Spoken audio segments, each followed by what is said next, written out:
On this week's show, we have Ken Fish, and I know you enjoyed him last time. You're going to enjoy him even more this time. So I look forward to seeing you at the end of the show.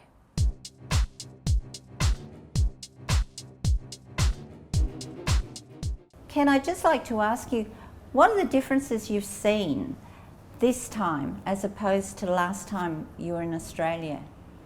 I'd say there's three things that are obvious to me. Number one is the level of, I don't even want to call it excitement, because excitement is something that comes and goes. Yeah. But maybe it's a deep-seated enthusiasm on the part of the people who are involved in the, call them what you will, fourth wave river stream churches.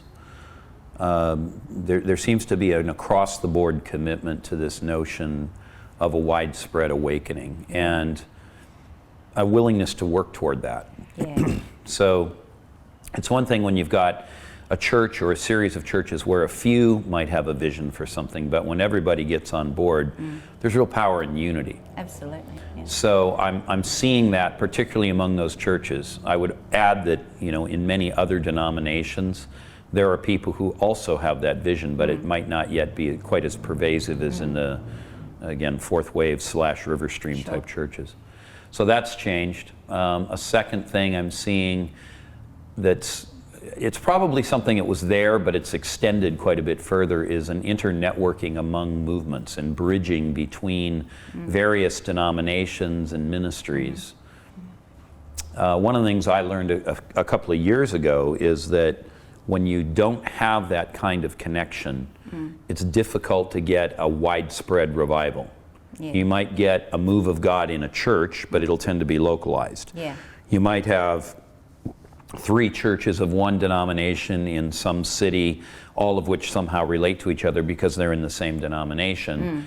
And maybe something goes on among them. But to have it jump from this movement to that movement to that movement and have it maybe spread out across a wider district, you really need that interconnection of leaders. You need that sense of affection in all the right ways between the people of those movements.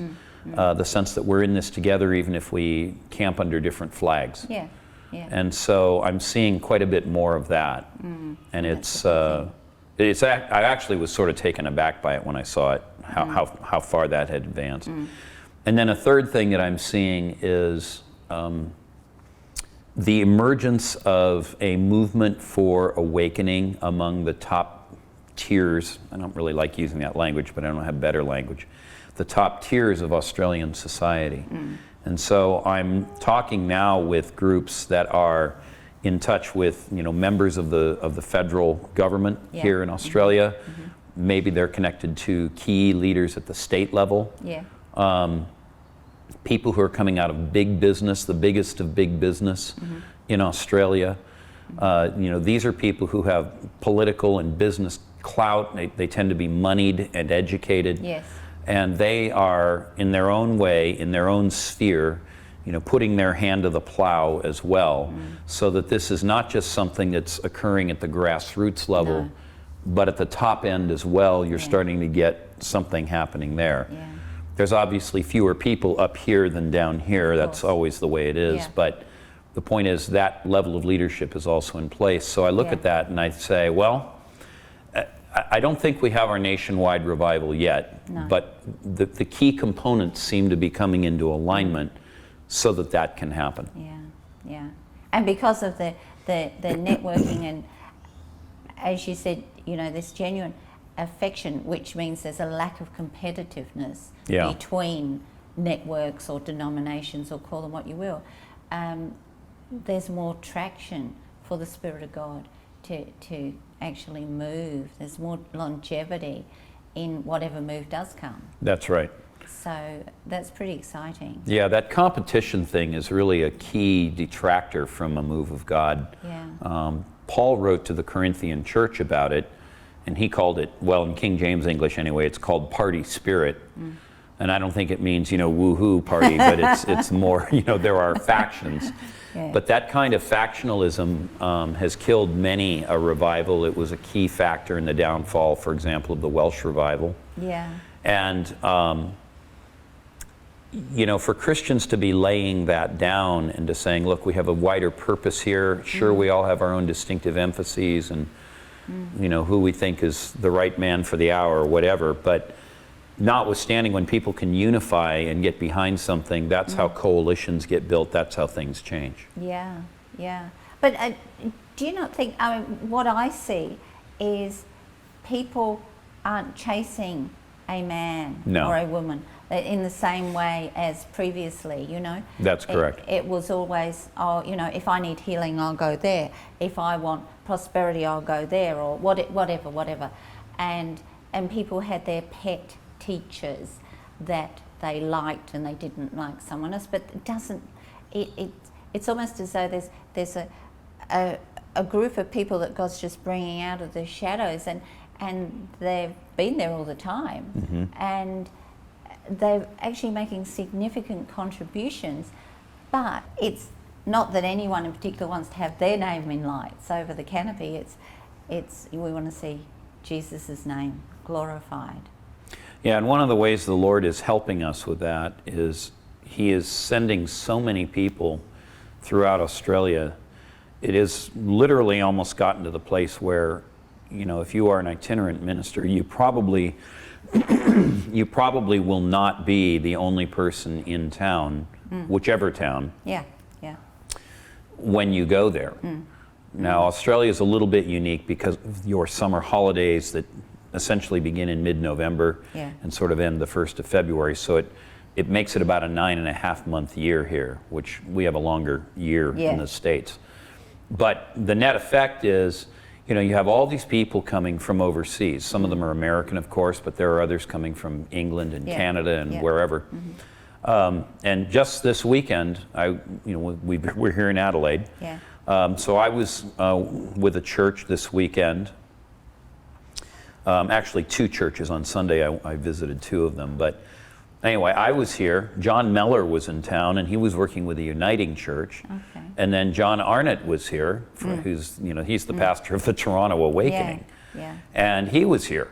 So all 3 of us were in Adelaide at the same time. John and I had breakfast one morning. I didn't get to catch up with John Meller, but anyway, I just look at that, and that's kind of emblematic of the way it's going now. So lest there be that kind of competition, it's almost like the Lord is pouring people in. And I know it was a very busy weekend in Melbourne. It'll be a busy weekend next weekend. You know, there were people out in Perth. So this is happening everywhere, and that is tending to reduce that natural human fleshly proclivity. Superstar thing. That's exactly right. Thanks for sharing that with us, because that's really important, really encouraging, I believe, for each one of us. So thank you for chatting with us, Ken, and we'll be back soon. And I'm here with Ken Fish, and last time we were chatting about the changes in the spiritual atmosphere in Australia, and I was just interested in if this is in fact happening around the world, in your own nation or other nations, continents around the world, how you see that. In Asia, I think there is something like this going on, although maybe not quite as far advanced. And you're seeing, you know, leaders of movements, leaders of streams, new denominations, new apostolic, you know, movements. People put different names on these things. But they are collaborating. But again, maybe not quite as much as what I'm seeing right now in Australia. I think the thing that's encouraging is things can change really rapidly. I mean, what a difference 6 months or a year can make. Absolutely. So we're seeing that in Asia, and it's not just within countries, it's actually country to country that it's starting to happen. I was in Taiwan 3 weeks ago, and the Taiwanese seem to be working quite well with some of their brothers and sisters from the mainland, although due to the political situation, there are some limitations on that.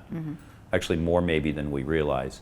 But the Taiwanese are doing quite well in their collaboration, say, with the South Koreans. With the Japanese church, which is much smaller, much more embryonic, but nevertheless, they're collaborating with them. And Taiwan and Japan have always had kind of a close relationship, so that's not surprising. And with the Filipinos. Yeah. So we can see it nation to nation. In Central America, I was in Central America a couple of weeks before I was in Taiwan. And I would say it depends a bit on which country and which region of Central America, but again, we're seeing some sort of movement in that direction. So if Australia's kind of made it this far, whatever that is, then Taiwan maybe is here and Central America's here, but everybody's kind of moving in the same direction. Yeah. So that's encouraging to see. So in ethnic groups, we're seeing the Spirit of God moving. Some of the more profound moves of God are happening now among ethnic communities in Australia, i.e., non-white, non-Anglo, non-Scandinavian communities. So, I'm in touch with a number of churches, various parts of the country, but there's a real move of God among Iranians right now. Yes. So, they would have come here generally as Shiite Muslims, but there's a move of God among the Iranians.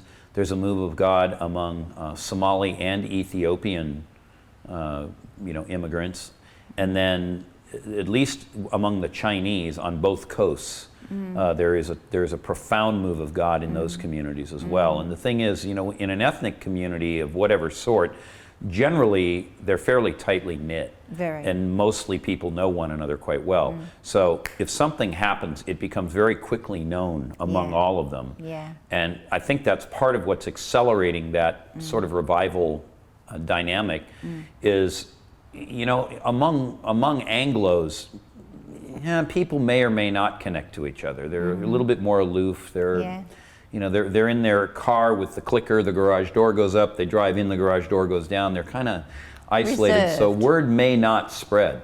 But, the Chinese are all talking to the Chinese. The Iranians are all talking to the Iranians. The Ethiopians are all talking to the Ethiopians. And so if there's a healing or if there's somebody who finds a dramatic conversion, word gets around fairly quickly. Oh, did you hear that, Sister Ling's sister got this? Yeah. Yeah. And that tends to fuel, if nothing else, curiosity. And as a result, they come out and they tend to bring a lot of their friends and relatives, maybe their church leaders with them. Yeah. And that accelerates the revival dynamic. What it really is a microcosm of that inter-networking thing we were talking about. It's just that it's all within one ethnic community rather than across denominations and across the country. Yeah. So really, as we've probably all said over the years, the mission field starts at our doorstep. Right. And it really truly does. Right. Because if we can break into those communities one way or another, in the most naturally supernatural way, then things can begin to happen. And, I've often thought, you can't run down a man's God, but you can show him a better one. Yeah. The better one. Yeah. The only one. And if we don't actually show them who our God is, who Jesus is, and the power and the majesty, well then he's just another one like theirs. And so we have to be out there doing more. Yeah. Really connecting with people. It's just, it's not good enough to be reserved and shut in anymore. One of the things I've been talking about as I've traveled around is the 4th chapter of John, the story of the woman at the well. Yeah. And there are many things that have been said and preached about that passage through the years. There's a lot of commentary that's been written. And I think much of that material actually misses the heart of it. Because in that story, you have Jesus, he's on foot and he's headed north from the south of the Holy Land to the north. And in the best case, this is probably a 3-day walk, maybe a 4-day walk. Yeah. And it says that he'd come from Judea, from Jerusalem, and he made it as far as Sychar, and it says it was about the 6th hour of the day, which means noon on the clock that they used then. So in all likelihood, he started maybe 5 a.m., 6 a.m., just before dawn or at dawn. And it says he was wearied from the journey and he's resting by the well when this woman shows up. Well, we don't really know if the father spoke to Jesus in advance and said, son, go into that town, sit down by the well, a woman will come, she's had 5 husbands. We don't know if he had all that in advance, or maybe that just came to him in the moment. But what we do know is this, he's sitting by the well and he's weary, which means for most of us, we'd rather be snoozing, not really interacting. And here comes this woman, and she begins to draw water from the well, and Jesus engages her in a conversation. Give me a drink of water. Yeah. And on the one hand, it's the most logical, really non-supernatural exchange in the world, right? Yeah. Give me a drink. Yeah. And she comes back at him with, I mean, you know, when I'm preaching it, I say, you can hear the barbs in her voice at 2,000 years distance. What are you, a Jew? Yeah. Talking to me, a woman of Samaria. There's a kind of attitude in it. Yeah. And Jesus just turns all that around. He says, well, if you knew who you were talking to, you'd actually ask me for water. And so he engages her where she is. And there's several lessons in that, and one of them is what you said, you know, we need to be doing more. And here's Jesus, he's tired, he's weary. Probably didn't really want to be doing that, but he's doing it because his food is to do the will of him who sent him. That's right, yeah. And then he engages this woman by talking to her in the language that she knows. What's her language? Drawing of water. So he's talking about it in terms of water. Elsewhere he might talk about it as eating his body and blood, or, you know, oil, or, you know, whatever. But in this case, it's water. And so, you know, yes, there's the supernatural component that breaks down the walls and barriers. And I believe that if we're in the mix of doing that, our Father will back us up too. Yeah, I believe so. But then he says, go call your husband. And she says, well, you know, I don't have a husband. And so he says, well, you're right. You've had 5 husbands and the one you have now isn't. So she goes off to call her husband.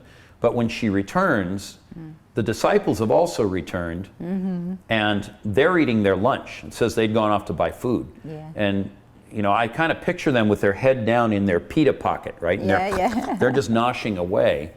And here comes this woman, except she doesn't just have her husband, she has the whole village of Sychar with her.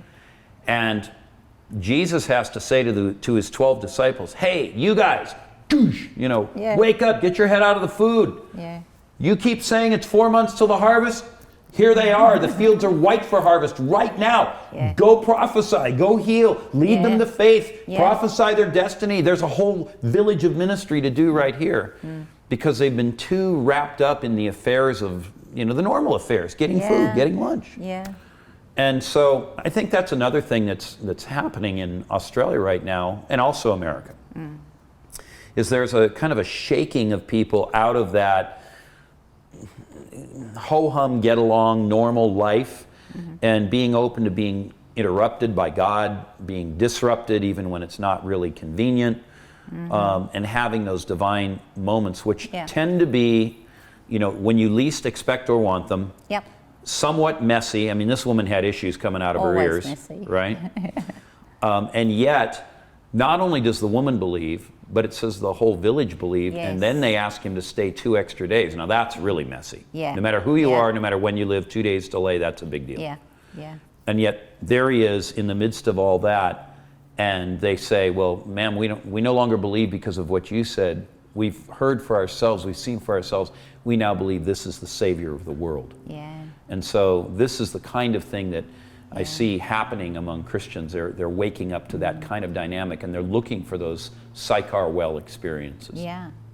And the passage of scripture that I love is 2 Timothy 4 from verse 1, and you know, where Paul solemnly charges Timothy to go and preach the gospel. And he says, in the New American Standard, in season, out of season, but in the Passion Translation, it says when it's convenient and when it's not.